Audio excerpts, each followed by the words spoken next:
গত ৫ মে ভেঙে পড়ে গোপালগঞ্জ পৌর শহরের বিসিক শিল্পনগরীর ব্যস্ততম একটি সেতুর একাংশ।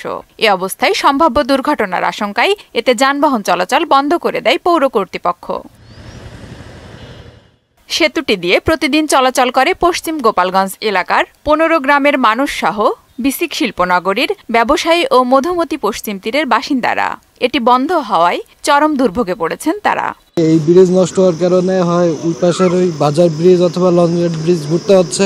ব্রিজটা ভাঙে যাওয়ার পরে ঘুরে আসা লাগতেছে, একটু মেলা কষ্ট হচ্ছে। ব্রিজটা ভাঙার কারণে গাড়ি ঘোড়া এই পাশে আসতে পারতেছে না, আমাদের প্রচুর অসুবিধা হয়। এই রাস্তা বন্ধ থাকলে তো আমাদের সমস্যা বেশি হয়। এলাকার যে লোকজন এরা খুব ক্ষতিগ্রস্ত হচ্ছে এই বৃষ্টির কারণে। এই ব্রিজটা অতি দ্রুত মেরামত করা হোক।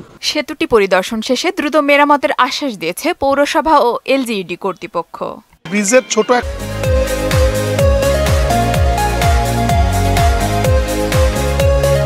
অংশ ক্ষতিগ্রস্ত হয়েছে এবং এটা অচিরেই আমরা এবং পৌরসভা ২ গ্রুপ আলোচনা করে আমরা টেকনিক্যালি উনাদেরকে সহায়তা দিব এবং উনারা সহ এটা আমরা দ্রুত এই সংস্কার করে দিব। কিভাবে যত দ্রুত তার সহিত এটাকে মানে প্রতিকার করা যায় বা সংস্কার করা যায়, সংস্কার করে এই ব্রিজটা যাতে আমরা দ্রুত খুলে দিতে পারি জনসাধারণের স্বার্থে, আমরা সেই উদ্যোগ জরুরি ভিত্তিতে গ্রহণ করতেছি।